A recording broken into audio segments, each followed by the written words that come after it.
you're not anti-office. You're anti just doing things for no particular reason. Have some intentionality behind it. You're asking people to come back into the office. It's so that what happens? And so that you're not rewarding presenteeism over purpose. And you're not rewarding excellence. You're just rewarding the fact that somebody came in, swiped in, and yet they're telecommuting from the office, but yet they're rewarded because they showed up. Flexible work is not the enemy of performance. And if it's done right, it's the engine of trust, accountability, and results. Joining me in just a moment is Manar Morales, and she's the author of The Flexible Paradigm. Welcome to the Learn It All podcast, the show for today's leaders who want to get ahead and stay ahead, because we believe great leaders aren't born or made, they're always in the making. I'm your host, Damon Lembi, two-time best-selling author and CEO of Learn It, a live learning platform that has helped upskill over 2 million people. In my conversation with Manar, we're going to discuss when organizations get flexibility right,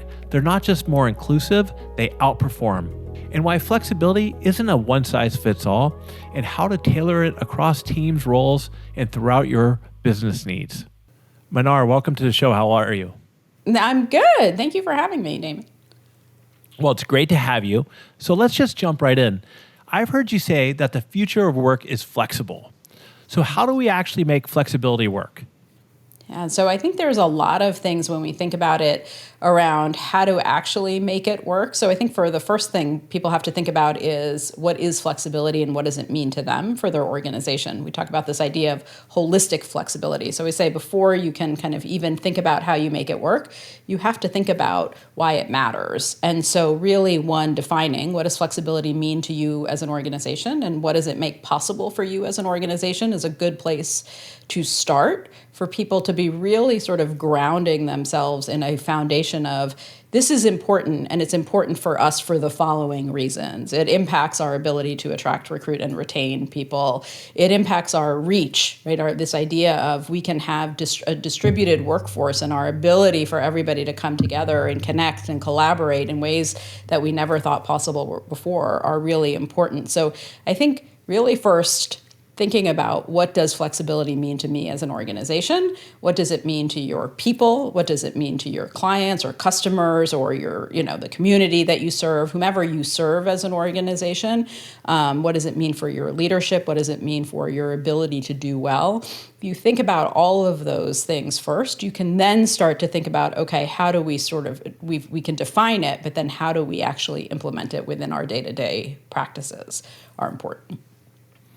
So sticking with the holistic flexibility, a lot of people look at it like remote work, virtual, but it's a lot more than that. Can you share a couple of examples of what those other options are? Yeah, I think what COVID did for us is it gave everybody this grand experiment in how to work in location flexibility, right? Suddenly we had to figure out how do we run completely 100% virtual for offices that never had done that.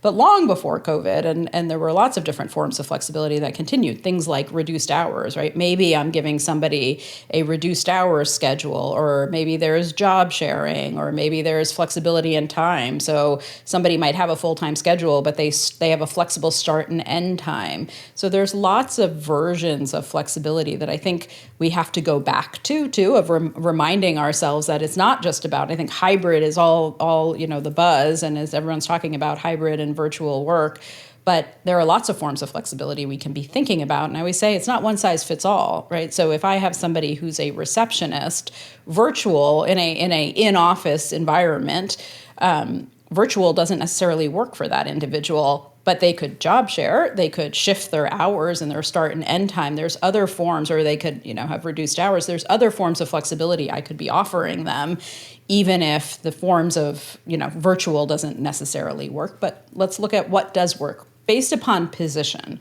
based upon what the requirements of each position are. And I think what's important you talk about is that it could be different for any type of organization. So what works in one outfit is not necessarily the same somewhere else. It's being mindful and asking yourself those questions. How can we leverage flexibility, both from the employer's perspective, but and also from the individuals, and kind of bring it together from there. Yeah, and I think that's what is an important piece of that, Damon, is that you have to see it as a win-win, right? It can't just be, oh, I'm just doing this for my people, but I feel like this isn't working. I would say, look, if for flexibility to work, it should be in alignment with what are your needs as an organization, what is your culture, what are your values, what are your principles, what are the things that you need to be getting done, and then also then what do our people want, and what do our people need, and who are we trying to attract, and who are we, we think about 5 generations in the workplace, and there's all different ways that people work and excel, and what is it that my people actually need. And so really part of in the book, what I go a lot into is how do you build that case for yourself rather than the knee-jerk reaction of, well, what does this organization do, or what does this peer organization do, is to really say, how is this in alignment with who we are, what we say we are, what we want to do for our people, what we need our people to be doing for us. Yeah, so in your book, The Flexibility Paradigm, it came out at the beginning of this year. It did. What inspired you to write it now? Yeah. So I'd been studying and looking at flexibility in organizations for a very long time. It had been starting back in 2006 and then founding the Alliance in 2012. And really kind of, I say it was born out of both. One was my individual needs that I experienced and the desires that I wanted for flexibility.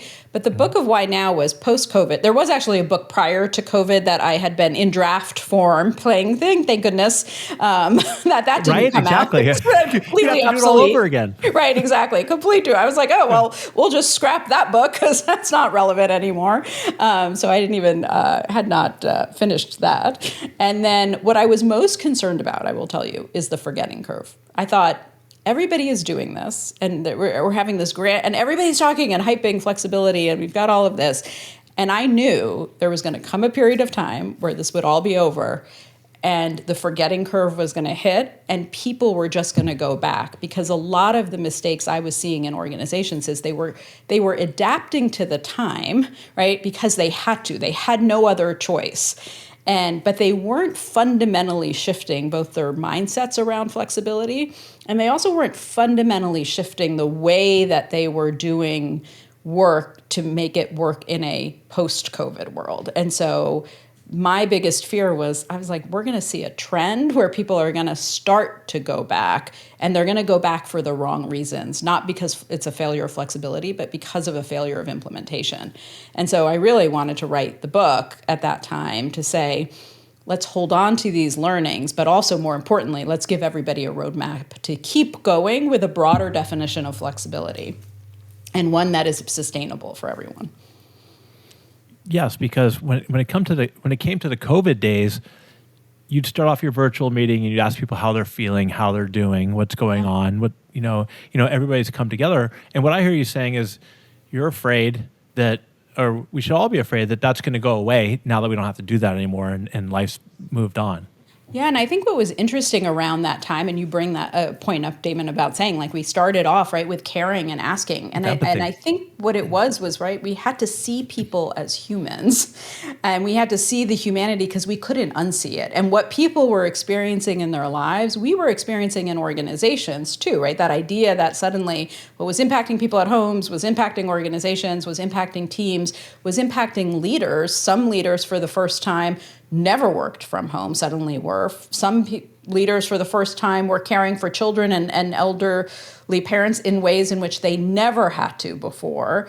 And so people were starting to see much more of the humanity. And I always say that, like, my mission is to create human-centered organizations, is to not forget that people don't want your people in your organizations want you to see them as people, not just as employees, not just as what can you do for me, but what can we do for you, and how do we all live together? And I think that's an important piece that I kept saying. I think that was a shift during COVID that we saw happen, and one that needs to continue today, which is the idea that, we didn't just, I will say that it's not just that the way that we work changed. People fundamentally change too. You can't go through something like COVID and not you yourself fundamentally change. And I think that was an important thing for us to remember in organizations too.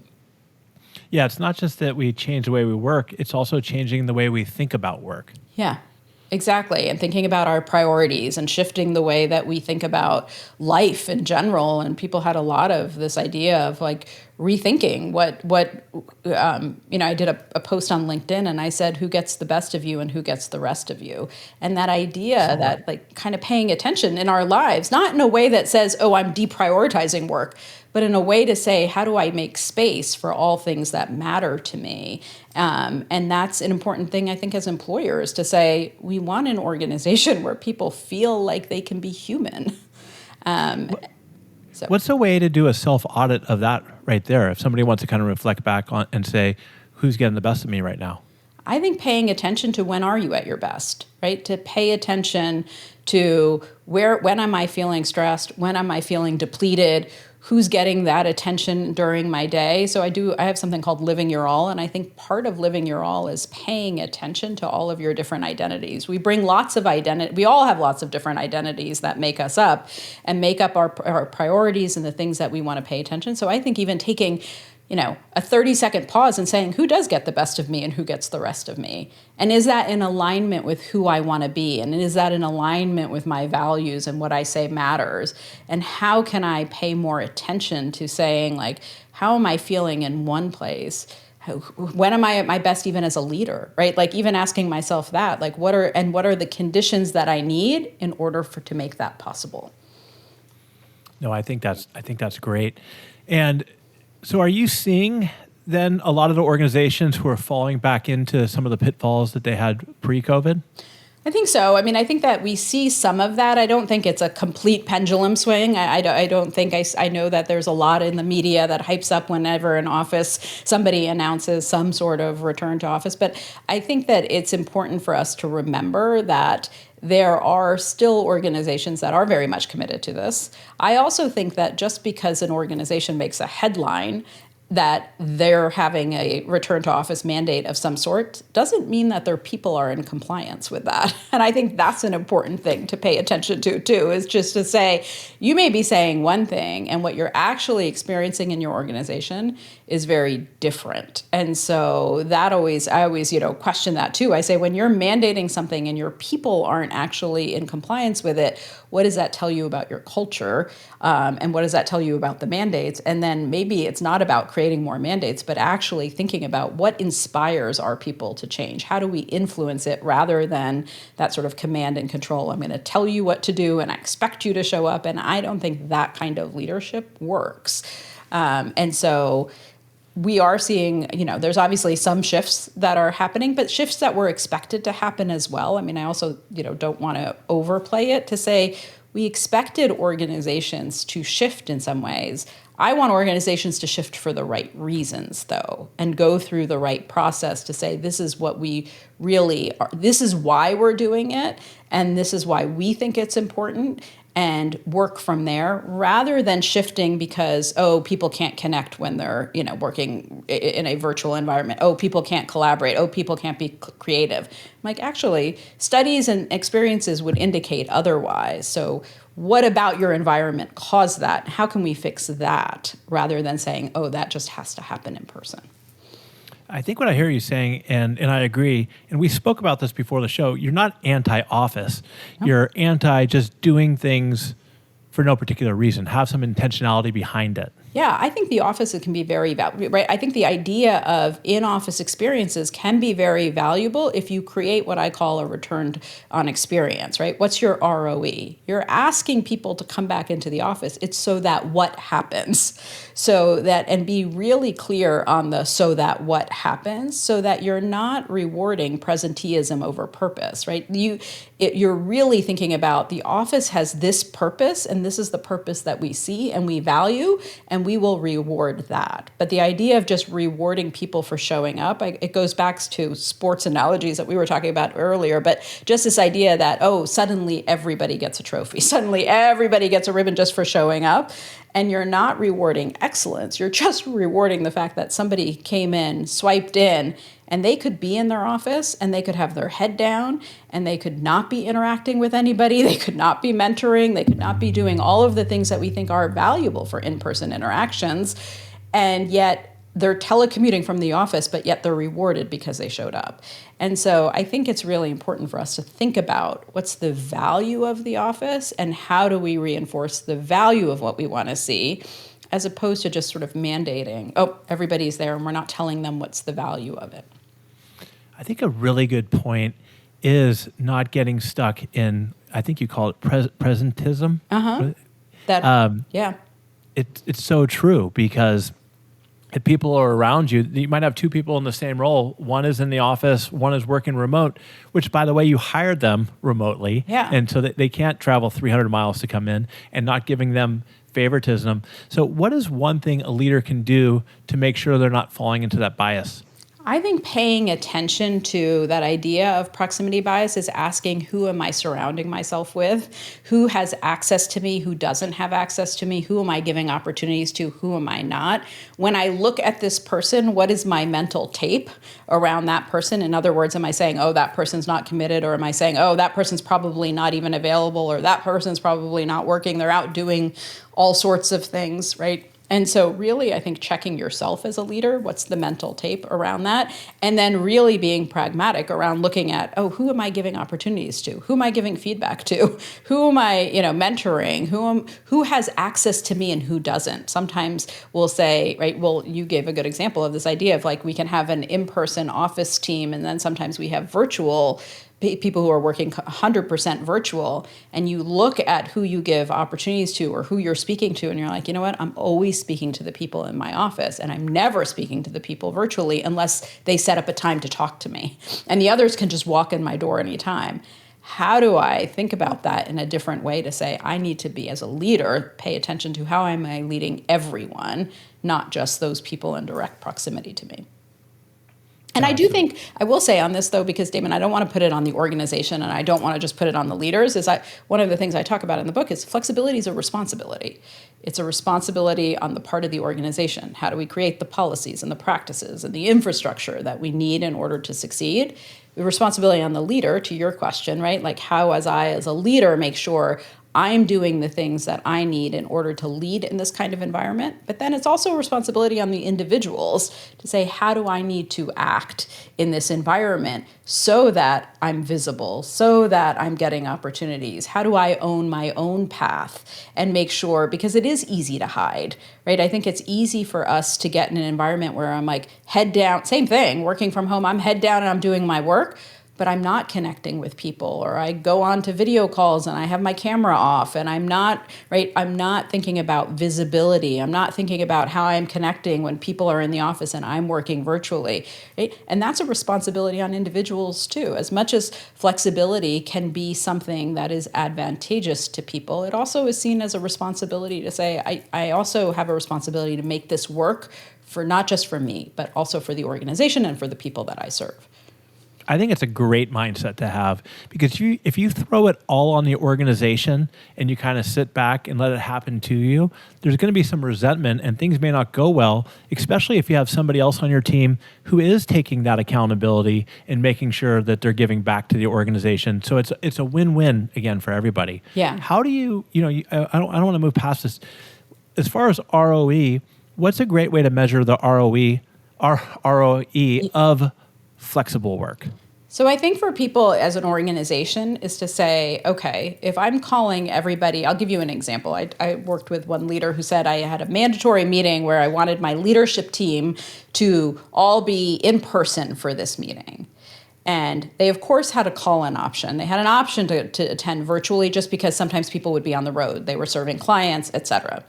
Said, first meeting was great. Everybody showed up in person. Next meeting, half the people didn't show up in person. He said suddenly it switched to more people going, attending the meeting virtually. And I said, let me see your agenda. And I looked at the agenda and I said, you have an agenda where you're talking at people that entire time. And so the ROE for people just isn't there, because there are times where they were like, well, I could just listen in. I don't actually have to be in the room. But if you gave an agenda in which people were actually interacting in the room, right? You could get here ahead of time, here are all the announcements I need to make. Here's all the information you need to be aware of. But in the meeting as a leadership team, we're going to tackle these real issues. We're going to brainstorm. We're going to all come together and connect and talk about it. That's an ROE to say, oh, okay, well, actually, now we're all in the room doing something that it requires me to be in that room, and there's an opportunity for us to be connecting, et cetera. So you provided that. That's an example of an ROE, I would say. And to that leader's credit, they did do that. They changed it and said, actually, more people started to show up in person to engage in that kind of sort of active connection and collaboration in a room. So I think that's an example of an ROE, is really looking at what is the intention, and then what are the opportunities we're giving people to say, this matters for me to actually be in the room. And then also the people who are virtual, am I engaging them so that they're not just observers, but am I making sure that I'm putting them into breakout rooms and I'm interacting with them and I'm engaging with them too, so that they're not losing the benefit of not being there. But to the extent people could be in the room, they were opting to do that. I was attending a meeting. It wasn't an internal meeting. It was actually for this board I sit on. And there was a couple of virtual attendees, and you wouldn't even know they were there. They were never even addressed. Yeah. I think there's a skill that people forget when they're running a hybrid meeting. I'm like, really, if you're running a hybrid meeting, you're running 3 meetings. You're running the meeting in the room that you're trying to connect and get people engaged. You're running the meeting that's virtually, and then you're running a meeting by bringing the 2 groups together, right? Because otherwise people are just they're invited as observers and not participants, and then you lose that benefit. So I'm like, if you're running that hybrid experience, a meeting, I say you have to be very skilled at it. You have to skill your people at it, right? You have to give people, leaders, the resources. I don't think everybody, the example that you just gave, right? I don't think that people have really thought about it or are kind of leaning in to say, hey, that's actually a skill we should be teaching our leaders, that if they're running a hybrid meeting, this is how you run the hybrid meeting, right? You have somebody who's monitoring the chat for you so they can bring the voices in. You, as the person running the meeting, are calling on the people on the screen first sometimes. When you walk into the meeting, you're greeting the people who are on the screen, just like you're greeting the people who are in the room, right? You're bringing all of those voices together. Those are a couple of things that people should be thinking about when they're running a hybrid meeting. And when it comes to hybrid work or remote work, I think you bring up a really good point, because like a lot of things, just because you're running a meeting, it's not the same way it's always been. So you have to be even more intentional about doing that. And one thing to start with, a little tip for me that I think about is make sure that you even more so have the right people in the room. I mean, excuse me. And when I say room, it could be virtual. Don't just invite people to come to a meeting if they don't have anything they really need to contribute to begin with. I think that's one of the shifts we saw during COVID, right? Which is everything became a meeting. Everything that could have been an email. That's a better way to say what I was trying to get to. Yeah. Which is like we suddenly had a meeting for everything, and everybody was invited in because it was virtual. They just have to log in and sit there. Exactly. And then also, like, everything became a video conference. I was like, remember when we used to just call people? Like, what happened to that? Like, we could go back to a phone call. It's not a bad thing that we used to just call people. And so I think that reminder is to do an audit of every meeting and say, oh my God, do we need this meeting? Does everybody need to be at this meeting? What are our goals is an important thing. And to constantly be revisiting that, right? Like that there is this need for us to be thinking about who actually does need to. I think what Microsoft said, like meeting times went up like 500% or something. It was like a crazy number of the percentage that meeting times had increased. And we're wondering why people are burned out. I'm like, we're burned out because we have no time to do work and we're constantly in meetings. I interviewed Keith Ferrazzi for his new book, Never Lead Alone, and he talks about one of the shifts of 21st century collaboration and a lot around asynchronous work, and where it doesn't have to have meetings all the time. And I thought that was really powerful. It's something we're trying to do better at Learn It. What are some other skills that you think hybrid employees and employers should look at adapting or developing? I think they need to look at how are we connecting as an overall one? How do we connect? How do we collaborate? What does connection at its best look like when we're in person? And what does connection at its best look like when we're all working virtually or we're in this hybrid environment, right? Because I think the default can be, oh, we need to connect, therefore we should all be in person, as opposed to you can't afford as a company who says, like, we have people in the office 3 days a week that we're only thinking about connecting those 3 days that we're in person. It's like you have to connect 100% of the time. What does good connection look like as a team virtually? What does it look like when we're hybrid? What does it look like when we're we're in person. Same thing with collaboration, and same thing with communication. And I go into a lot in the book around those areas of how do we communicate, how do we connect, how do we collaborate in all different scenarios and environments. I say, I think with COVID, it's not just that all of the things, I think the rules of engagement also changed, right? So I think that what happened during COVID was rules of engagement were, cameras on, cameras off, you do what you want because you're just trying to survive. A lot during COVID, people were setting meetings at ridiculous times because sometimes for a team, that was some, people who were caregivers, who were taking care of, who had individual situations where somebody was maybe taking the morning and someone was taking the evening, and that's how they were trying to make it work. So meeting times became really fluid too around, okay, well, this person's available in the evening, but they're not available during the day because they're taking care of their kids. And so all of that was fine because that's what we needed to do. But now I've said, when things went back, you have to think about the rules of engagement and say, okay, if we're doing a virtual meeting, it's cameras on. Okay, we need to go back to some boundaries too, right? This idea, so I remember somebody during COVID called me and said, somebody just tried to put a meeting on at 1 a.m. on my calendar. What do I do? And I was like, I think you just say no, that's not okay, right? Or people had this idea that, well, what are people doing anyway but working? I'm like, there's a lot of things people were doing. They were barely trying to survive. So this idea that people couldn't take vacations, first of all, staycations existed long before COVID, so you could certainly take time off. But the boundaries shifted. And I think right now, as people are thinking about, I would say flexibility is not a work-life balance tool. Boundaries are. Let's pay attention to boundaries again. Let's pay attention to the time that people are working. Let's pay attention to the fact that just because we can reach someone doesn't always mean we should. And thinking about those things, I think, as a team are important to think about, as I was talking about burnout being at an all-time high, those are tools around how do we create environments that we have sustainable high performance, not just high performance as a sprint, but how do we create sustainability in the kind of performance we want to see, which I think is important as a team to be talking about. And that kind of leads in perfectly, really, to your flex and success framework that you go through in your book. Can you share first about what you're trying to accomplish with the framework, and then maybe just a quick walkthrough of what it is? Sure. So I think what I was experiencing during COVID was a lot of organizations would come to me and leaders would come to me and say, well, what should we do? Whether they were coming to me in the midst of COVID, what should we do? Whereas things were kind of easing up a little bit, what should we do? What should our policy be? Should it be 3 days a week? Should it be 4 days a week? Should it be? And I would say you're starting in the middle of a process, right? If you're starting with, I was like, before you can figure that out, you need to build a strong foundation first. And so that's really what the framework, it was the natural framework I was walking through all of the organizations with. And that first one is reflect. We talked a little bit about this, but that's really create your compelling purpose. Why does this matter to you as an organization? What's your business case? What is it that your people need? Why is it important for you what is flexibility made possible for you, and what is it important for you to be doing? And that, I think, creates that really important baseline for organizations. Even thinking about the compelling purposes, who do we say that we are? What are our values? What do we tell people? I would say what's your culture? We do a lot of work with organizations on culture because I think in times of struggle, in times of need, at all times, right? We have our culture to fall back with that should be in alignment with who are we fundamentally as an organization and what do we tell our people we are?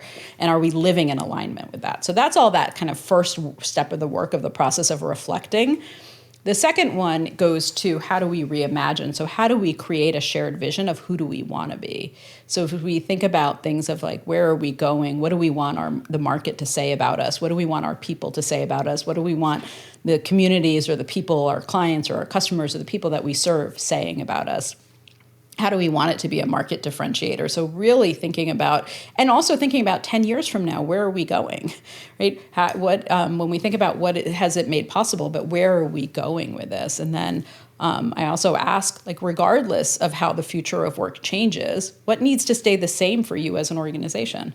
What are the things that you need to make sure remain the same and remain true to you in the way that you work, in the way that you attract talent, and the people that you have within your organization? And then from there, once you answer those 2 stages, and the book goes into each one of these in quite detail on how to do it. And that's like the structure right there, right? I mean, is that like the baseline, the first 2? Yeah, those R's? first 2 kind of form. I was like, then you can design the policy. So that's that third stage around redesign is, okay, what's the policy that makes sense for us? What is it that we want to offer? And that's all that. So that's why I say, like, when you're coming to me and saying, what should our policy be? I'm like, oh, that's step 3. Let's just go back to that first 2. And you'll see that it flows, right? Because then the policy naturally develops around what you want to do and what you want to offer based upon asking all of those 2 sort of going through those 2 foundational steps. And then the fourth one, which is where I think a lot of organizations start to kind of fall apart in their process, is how do we then, after we've redesigned, how do we reintegrate? And reintegrate is really around how do we integrate flexibility within the culture of the organization? Because I always say flexibility is not a policy change. It really is a whole culture shift.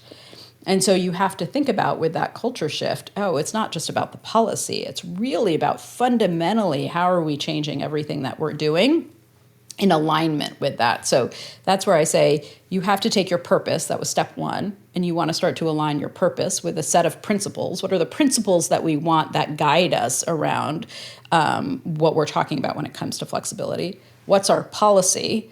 What's our practices then? How do we create the practices around connection, around communication, around collaboration? How are we fundamentally changing the way that we practice as an organization, within teams, within individuals, et cetera? And then how do we align it with our people? And so our people how are we giving our people the tools that they need in order to succeed? Because if you just sort of take a hybrid policy, but you're really in a you're just in a co-located model, you don't change any of the practices and you don't sort of elevate the skill set of your people, it's not going to work. And so it's really around that sort of fourth stage. And often when I'm working with an organization that says, okay, we're reevaluating it, I'm always like, tell me what your challenges are, because it's either, I guarantee you, it's a purpose problem, it's a principle problem, it's a practice problem, it's a people problem, or it's a policy problem. Like, I can look through and say, I can see where it fell apart in all of these different areas.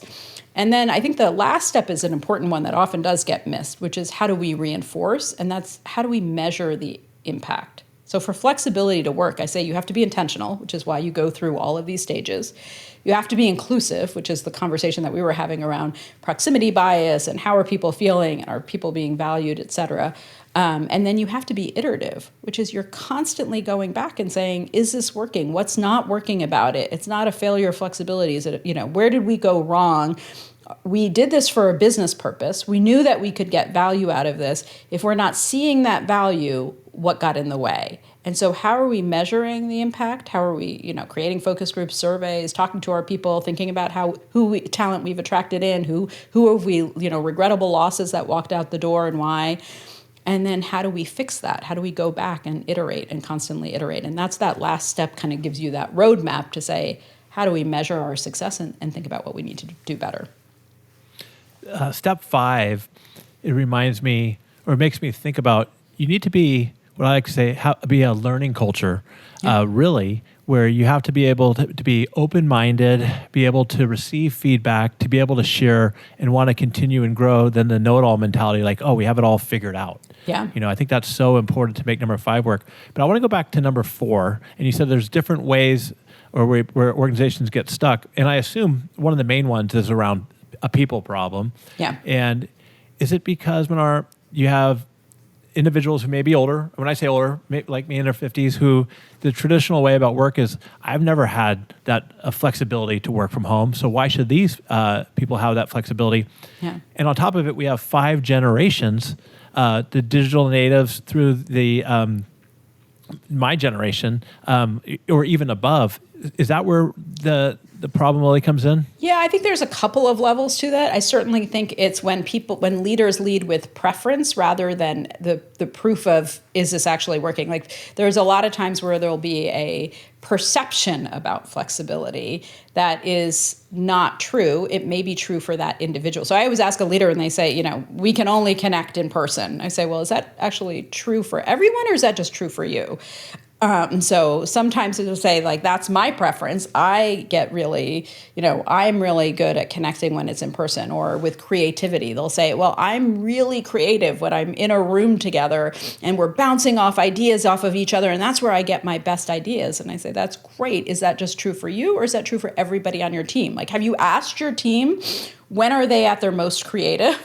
Or are you just assuming, right, that you get jazzed by that energy? I'm like, for some people, they're drained by that. Like, they are actually, for me, I'm like, you want my best idea? Let me go on a walk, and I get my best ideas when I'm on a walk, right? It doesn't mean we can't learn how to function in that environment, but understand when we say we want our people at our best, to actually ask the question of people. So sometimes it is around perceptions. I would say for flexibility, we have to be really good at getting that yes and mindset. Yes, I'm at my best when I'm in the office, and somebody else could say they're at their best when they're at home. And how do we get to higher ground? I don't need a debate about it. Like, we don't need to get to common ground on this. You can be at your best when you're in the office, and I can also believe that somebody else is at their best when they're at home. But how do we create this opportunity to get to the higher ground of how do we all work well together in an environment that we want to get the best out of our people? So some of it is around that idea around perceptions. Some of it is lack of skill set. Some of it is where someone says, oh, I can, I do better. I can only give feedback when somebody is in front of me. In this digital world that we are in right now, we have to actually learn to be effective when people aren't always right in front of us. We have to learn to be effective in this environment just as much as we can when we're in person. We have to learn how to be persuasive. We have to learn how to be creative when everybody's not sitting in the world. Because regardless of where we go with flexibility, technology is outpacing it. And so this idea that we are going to be more in a distributed world, that we're more connected by technology, is going to outweigh the fact of whether or not you believe people should all be in an office or not. Those skills are going to outrun that. In other words, the need for those skills are going to be so important in a world of AI, in the world of technology, that whether you have everybody located next to you or not, you still have to learn how to operate in this environment. I mean, you brought it up. Where do you think AI is going to come into the future of work when it comes to flexibility? I think it's going to play a big role. I mean, I think that there is no stopping AI. There isn't. I think the organizations that aren't thinking about what does AI make possible for us, right? What does AI make possible for us in the way that we work, right? We can think about, meetings suddenly being on where I can hold a virtual meeting and then notes are being generated from that meeting, and then the whole team can be, made aware of what the notes were and the assignments that we talked about, all through the use of AI. So I think that organizations really kind of paying attention to how does AI shift the way that we are working, right? How do we think about what it makes possible, and how does it shift in our ability to even be better about working when everybody's not just co-located right next to each other?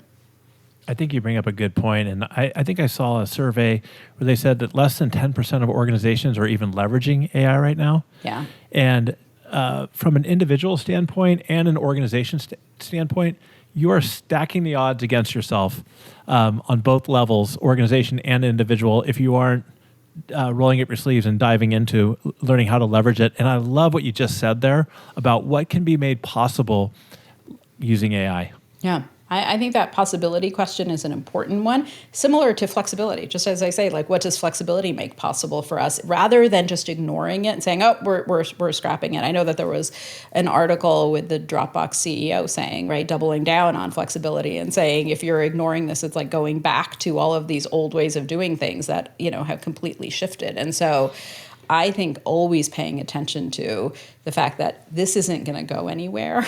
And so how do we work within it to get the best out of it is really important. Yeah, because AI is at its worst right now than it ever will be. It's only going to get better. And so that leads me to another question for you. So I heard you say, which I really like, that we have these baby boomers and we have these digitally native individuals. How can they both learn from each other?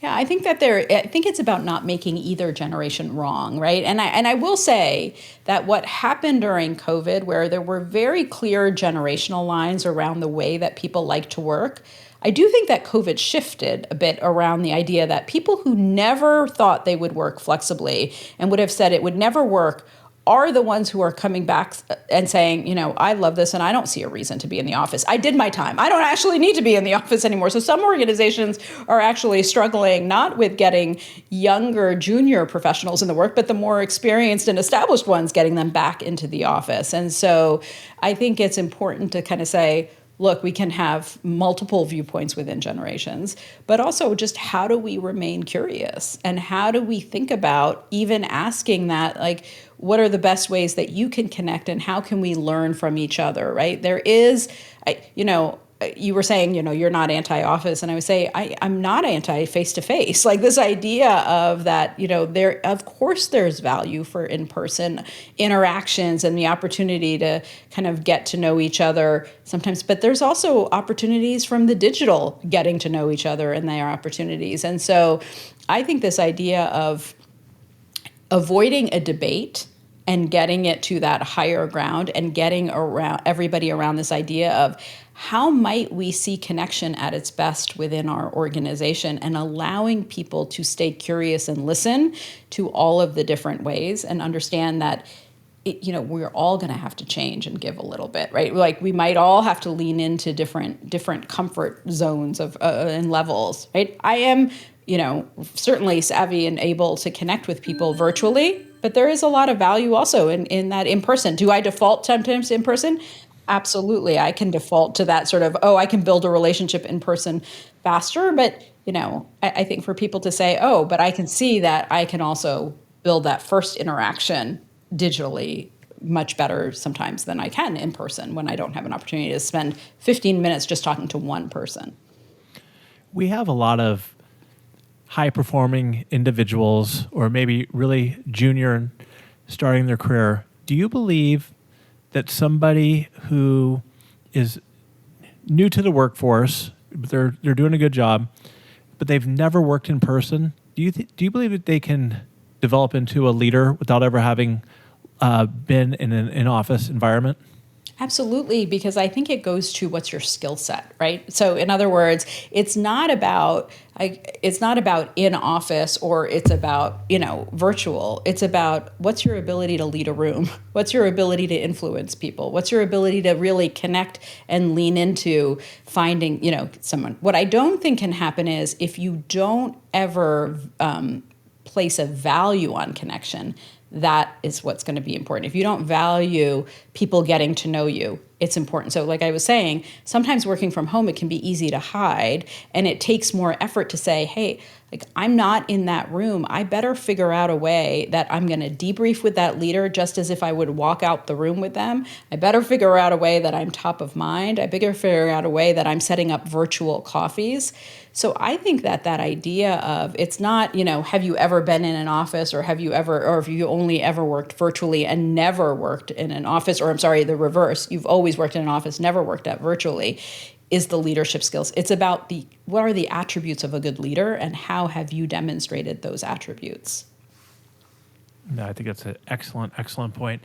Can you share an example of somebody who's kind of gone through an organization who's gone through your framework that's had super success? Yeah, I think Sol Ewing, I use that as an example in the book. We talk about that law firm that has done 4+4 and has done it really well. And we're really thoughtful about the process that they walked through in order to not just create that kind of a framework and that policy, but also to keep it sustainable throughout time and all of the ways that organization has been iterative in their process and constantly making it better.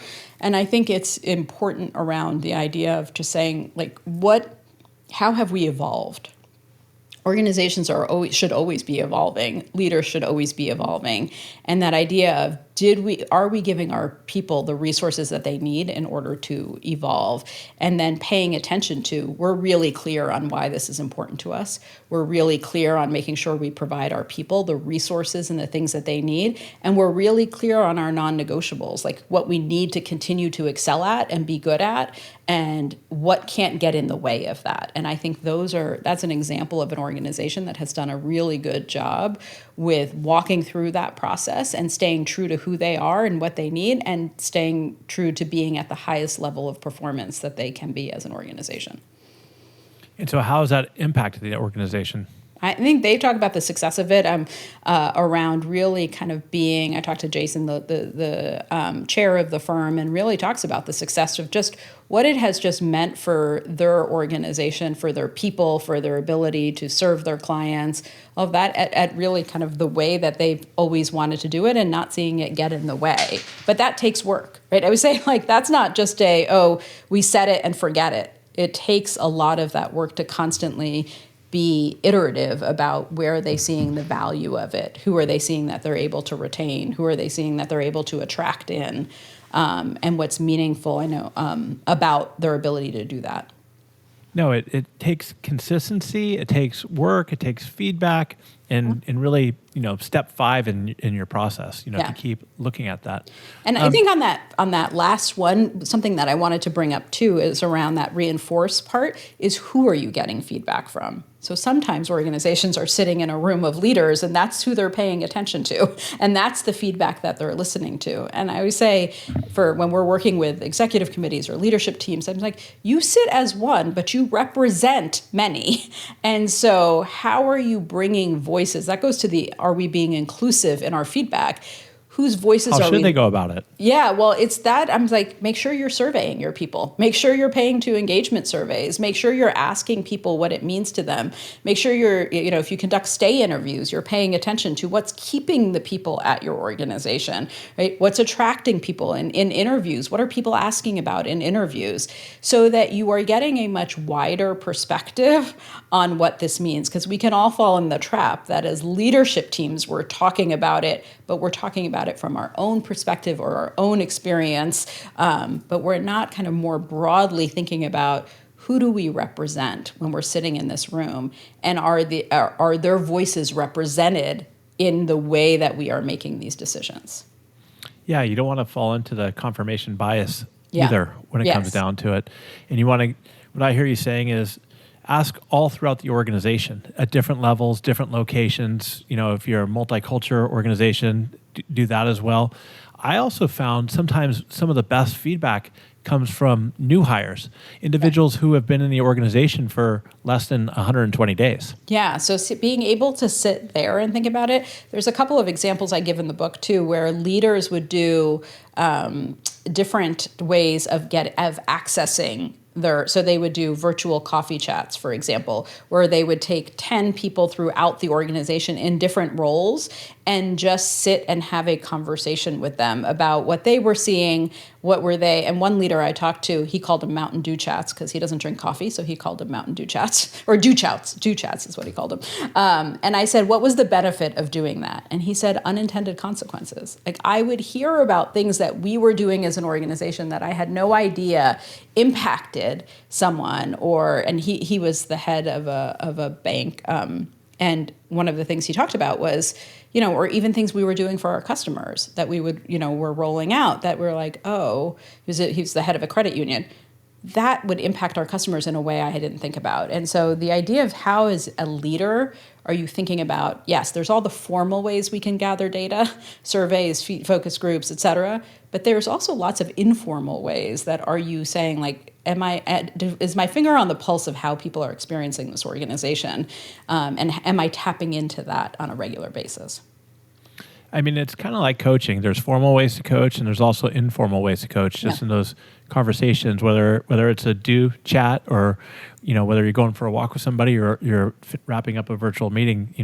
A lot of it, what you're saying today, it's about the importance of being curious, asking the right questions, and listening. Yeah, and then thinking about and paying attention. Yeah, so like the example of people who walk out of a meeting, someone will say, "Well, there's a lot I learned just from walking out of the meeting room with someone. So what do we do in a virtual world?" I say, well, after the meeting ends, you set up a 15-minute debrief Zoom to say, hey, just in the way that we would have walked out the room, we have a 15-minute debrief schedule that we're going to come back on and we're going to debrief that meeting. Like, are we being really the thing about flexibility, I think, is you have to be intentional about what are the opportunities that I want to recreate that I might be missing out on. And so how do we build that in? And also to say then, all of the sources of feedback I can get. So I'm not just getting feedback when I'm walking out the room with people in person. How am I getting feedback from the people virtually as well, and making sure I'm building that time in too? What did you just say right there? What are the opportunities we can create through flexibility? Yeah. So paying attention, or we need to recreate. Recreate. So for example, the other one that people are like, well, water cooler moments. You don't have water cooler anymore. But like you think about, right, those opportunities where I'm just walking down the hallway and I see somebody, or I walk to the elevator and I see somebody. And I think that those are all great connection points, right? That's the value of the office. I'm going to walk down the hall and I'm going to have a random meeting. Absolutely, and there's value in that. But we can also recreate some of that and make it even better, in the sense that oftentimes when I'm walking down, I'm paying attention to people in my peer group, or like people who are really within proximity of me in the office.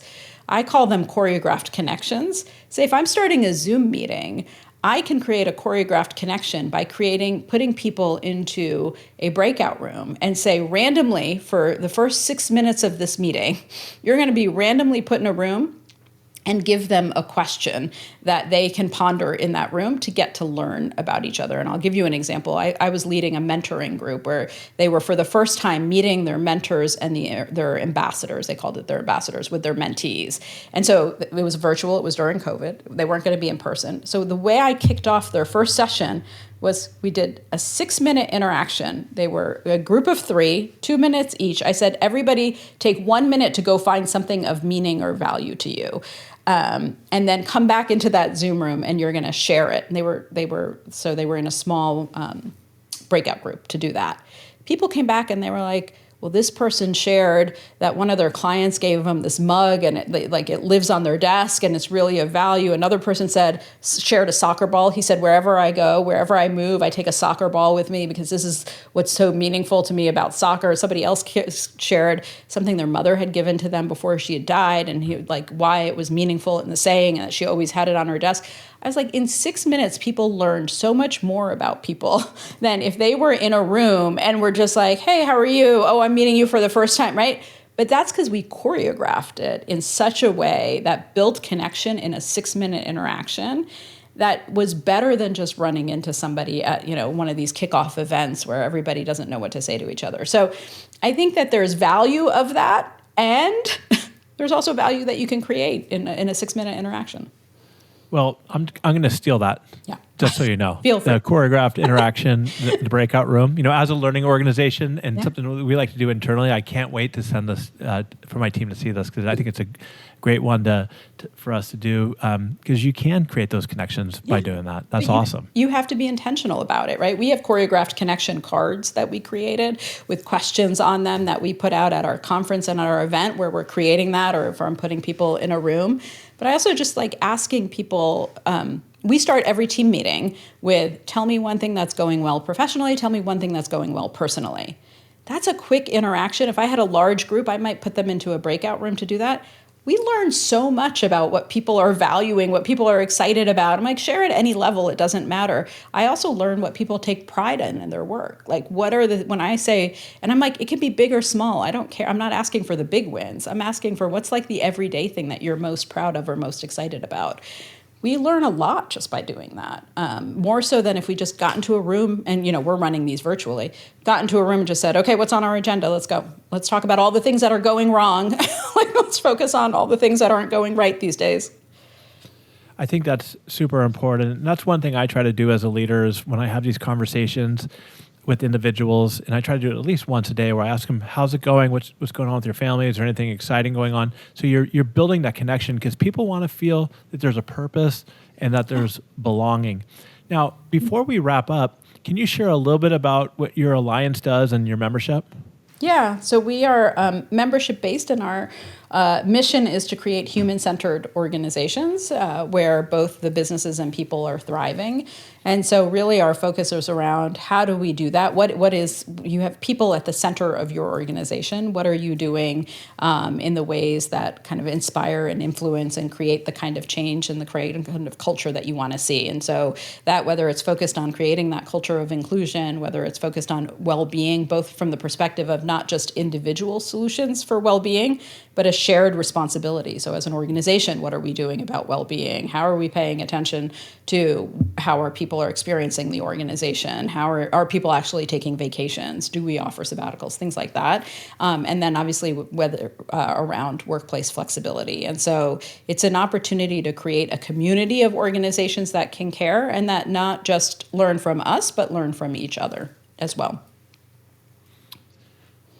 Well, this has been a great conversation. You got so many wonderful practical takeaways. I'm just going to try to recap some of what we talked about. We talked about how flexibility needs to be looked at holistically. That's very important. We talked about your book and how flexibility has been around for a long time. It's not something new, and it's important to set boundaries and where boundaries come from it. And you give that example of somebody shooting off a meeting at 1 o'clock in the morning. A big theme was around the importance of connection and the value with connection. We talked about your 5R framework and how you're not really prescribing and telling people you have to do it this way because flexibility looks different to all these different organizations. And really it comes down to a lot of this is around intentionality, curiosity, and asking great questions. What is one thing that you hope our listeners, they start to question themselves after hearing this conversation today?